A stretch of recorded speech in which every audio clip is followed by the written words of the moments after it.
there's a need to balance ourselves so that while we adopt technology for promoting efficiency, accountability, and transparency, there is also a need to preserve and protect the core human values. And therefore, we have chosen the theme, Emerging Technologies and its Impact on Future Society, for our e-Naga Summit 2020. We are also aware that this is a time where all over the world, people are making preparation for celebrating Merry Christmas. And therefore, we have opted for a very short e-Naga Summit 2020. But while doing so, we have not compromised on the quality of resource persons. And I take this wonderful opportunity to welcome all the resource persons and each and every one of you to this e-Naga Summit 2020. With these few words, I request our Honorable Advisor, IT&C, NRE and Science and Technology, Sri Mulumo Kikong, to give his speech. A warm greetings to all the experts and resource persons from Estonia, Europe, Asia and India, and to all the viewers of the 6th edition of the e-Naga Virtual Summit 2020. I'm happy to inform you that the government of Nagaland, through the Department of Information Technology and Communication, is conducting the 6th edition of the e-Naga Summit 2020 through virtual mode under the theme Emerging Technologies and its Impact on Future Society. This time, in spite of the COVID-19 pandemic situation, we are conducting the summit through virtual mode, and we top experts in IT sector from Europe, Asia and India, which is a clear indication that the state of Nagaland is very determined and committed to fulfilling our vision towards making the state of Nagaland the next IT hub of Southeast Asia. And I believe that with all your support, we would be able to make this dream come true. With these few words, I wish the 6th edition of the e-Naga Virtual Summit 2020 a grand success.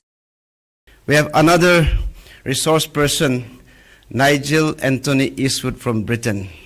He's the founder and group CEO of New Call Telecom International and currently partner for Emerging Market Focused Investment Fund, entrepreneur, investor, and strategic advisor.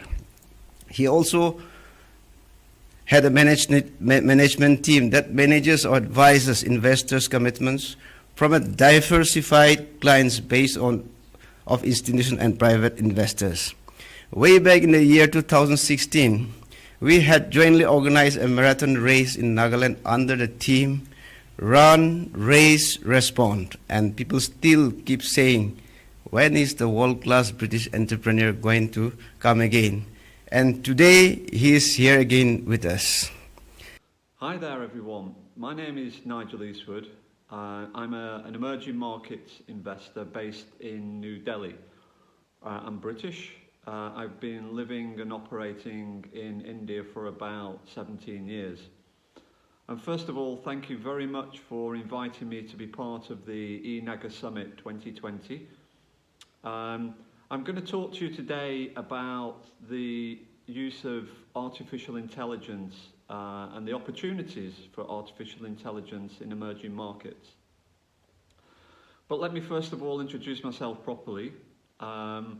I, as I say, have been operating in the Indian context for nearly 17 years now. I've employed upwards of about 800, 1,000 people here in India. When I was a telecoms entrepreneur, I built the 6th largest internet service provider in the UK, which we sold about 5 years ago. It was then that I had the opportunity to come and work more closely and more fruitfully, I guess, in India, because I was able to live here full time at that stage. And since then, I've been able to focus on investments specifically in India, And the good news is, over the last 5 years, I've invested in around about 8 technology companies, all within, I guess, a similar theme, and many of which utilise artificial intelligence as a platform to create innovation, to create a uniqueness and differentiation in the marketplace. So that's a bit of background about me. Maybe I should really tell you something about my family, because my wife grew up in Kohima. She's actually from Manipur, and my wife's called Vijaya. Many of you may have met her before when we did the half marathon races some years back. Vijaya, having lived in the area and been brought up in the area, has got me so interested in the Northeast, particularly with a view to investing in opportunities there in the coming months and years. And I do very much hope that I can travel over to Nagaland once the pandemic situation is more receptive to internal travel. I am going to use some notes as we go through this short presentation, so forgive me if I keep looking to my right because it's the notes on my laptop. So, artificial intelligence in an emerging markets context, what's it all about?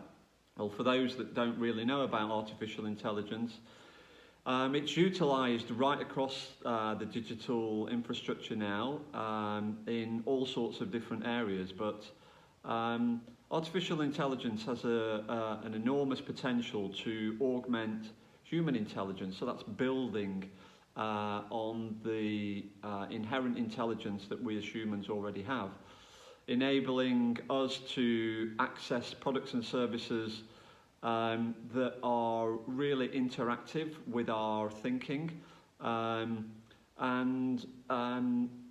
AI, as it's called, offers an opportunity to really lower costs for businesses and help them leapfrog the barriers to entry to help deliver innovation and also, actually, in an emerging markets context, we believe artificial intelligence will help deliver technology to the underserved areas of the country.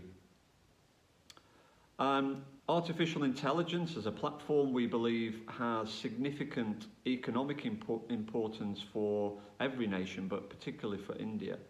As we see, India has a great ability to be able to leapfrog technology and not go through the iterations that developed markets have been through.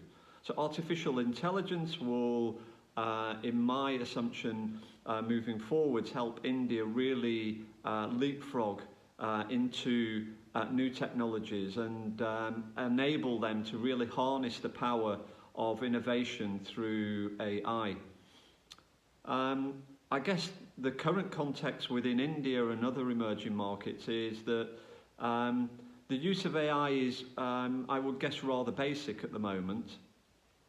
It's been very well utilised in both public and private enterprise alike. But in my view, AI is a really critical component for businesses in this era as we move into 2021 to help them really scale up and help them deliver services and create competitiveness for their businesses. So there are a few different areas of AI that have emerged over the preceding years, and the science that makes machines more intelligent and especially intelligent computer programs started really with a basic AI model which typically embeds certain abilities such as memory, attention and language, as well as some known executive functions like anticipation decision making. And these have been utilised and developed into models like credit scoring. So your credit score uses AI right now. Online matching for dating and the like. Things like chatbots use AI, and smart speakers also utilise AI to a significant degree. And that basic AI has been around for some time now, as I'm sure you've all become very familiar with it. But moving forwards into more advanced AI, now this is technology that is really at the bleeding edge of science at the moment, and leading to the third chapter, which is autonomous AI. But advanced AI is really about human cognitive abilities and enhancing these, and building on these abilities, such as perception, vision, spatial processing. And it sort of, advanced AI closely mimics the human mind and enables the analysis of both structured and unstructured data, such as text, images, audio data. And right now, applications are being built using advanced AI around facial recognition technologies, speech recognition, medical diagnosis, and that's an area that I'm heavily involved in with one of my investments, which I'll talk to you about in a few minutes, called Think Vitals, based out of the UK. Transportation uses advanced AI. Scheduling used very, very effectively in the Japanese high-speed rail infrastructure, for example. Urban planning, now, as I said, around spatial awareness and CAD design, is using advanced AI to a massive degree. Also emerging are things like logistics chains that are getting more sophisticated and more efficient using advanced AI, and applications which both government and private businesses are using to make our environments more safe and secure, such as the use of, as I've said, facial recognition, voice recognition in security management solutions applied in public areas. And then I guess thirdly, we talked about autonomous AI, and this is really moving towards AI deployed in transportation. Particularly, you've probably seen Tesla and other car manufacturers really pushing the boundaries there.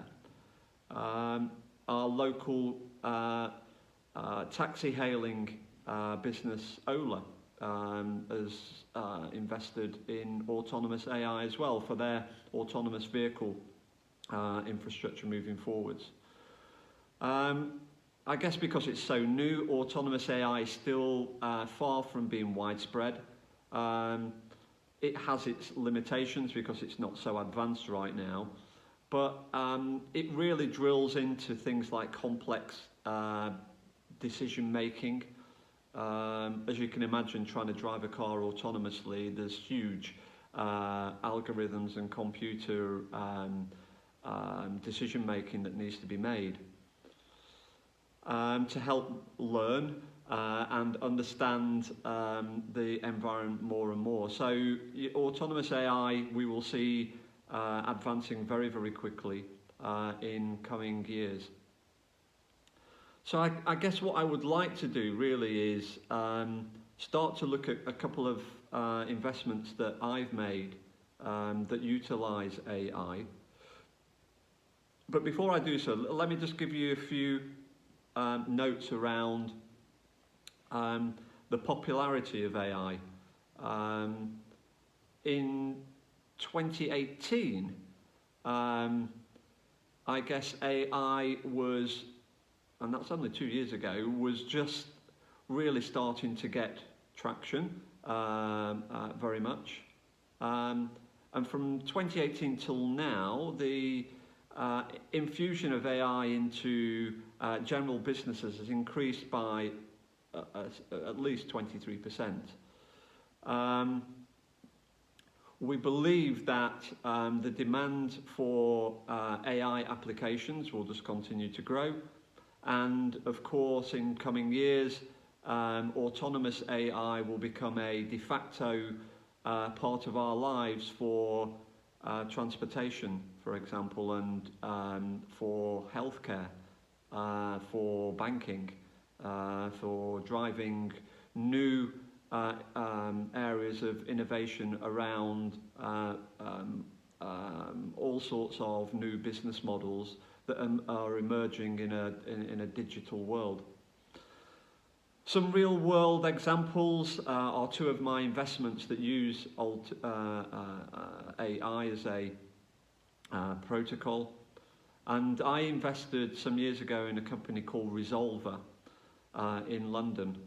Resolver are a alternative dispute resolution body, and in essence what they do is they are an arbitrator between a business and a consumer when a complaint arises. They use AI to great effect. They use machine learning to become more and more intelligent.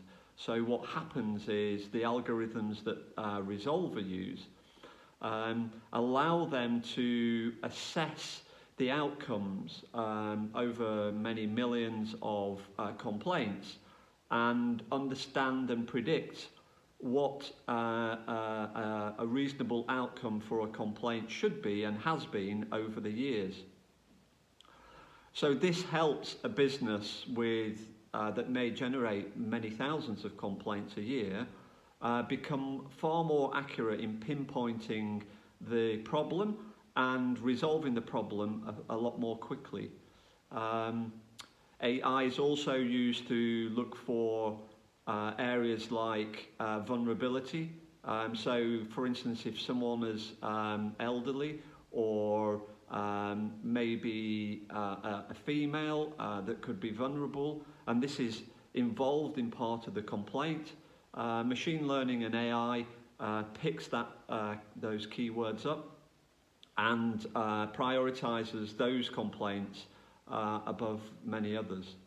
So Resolver I brought into India about 2 years ago as an investment, and we've set the business up in Gurgaon, and it's doing exceptionally well. And there are 2,500 businesses now in India that use Resolver as a platform for resolving complex consumer complaints.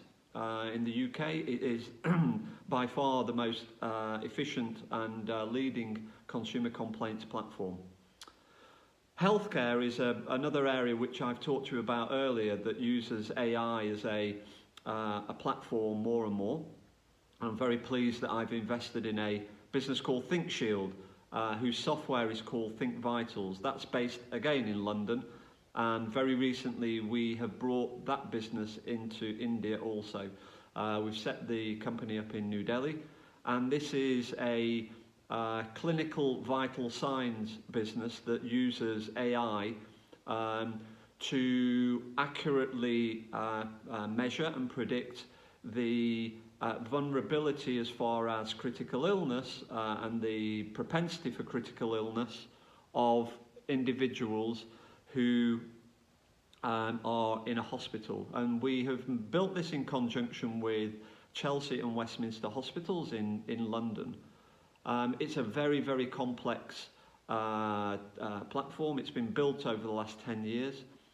But Tim, the founder, over the last 4 years has used AI more and more to help more accurately predict patient outcomes. And in fact, in the UK,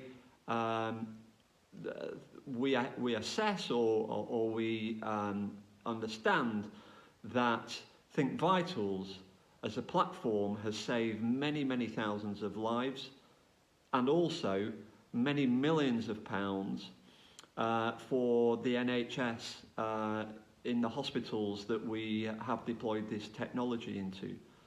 And I do hope in the future with the government of Nagaland in particular, we can bring this technology and implement it in hospitals in Nagaland and indeed across the northeast to help improve patient welfare, patient outcomes, and make the hospitals in the region more efficient. I guess looking at time, that's about it for my speech. I have thoroughly enjoyed interacting on the platform, and I do hope you've taken some notes and maybe understand a little bit more about AI and where it's going.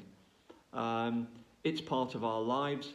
It will continue to touch every facet of every business as we move forwards, and it's something that we as a world, as a nation here in India should embrace more and more.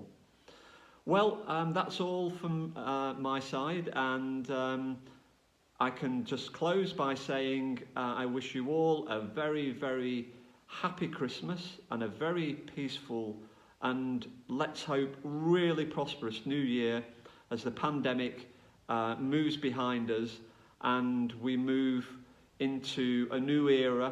Obviously, digital has really sprung into action during the pandemic, and I believe come spring, early summer of next year, we'll all be into bounce back. The sentiment will be much improved, and let's hope the V-shape recovery really comes as we all predict.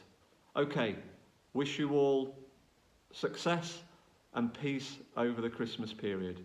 Thank you.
Nagaland, can you get true?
Hark the herald angels sing, glory to the newborn King. Peace on earth and mercy mild, God and sinners reconciled. Joyful all ye nations rise, join the triumph of the skies. With angelic hosts proclaim, Christ is born in Bethlehem. Hark the herald angels sing, glory to the newborn King. Angels we have heard on high, sweetly singing o'er the plains, and the mountains in reply, echoing their joyous strains. Come to Bethlehem and see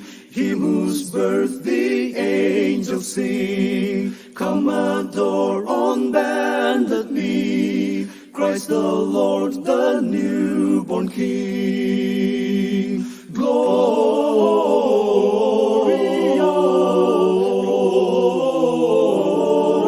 Gloria, in excelsis Deo. Gloria,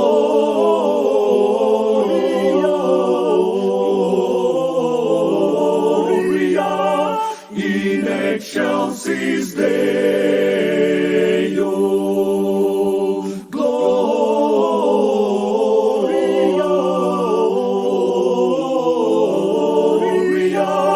in excelsis Deo. Gloria,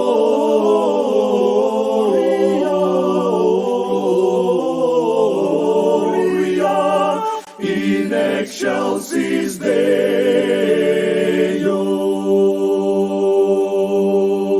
O come, O ye faithful, joyful and triumphant. O come ye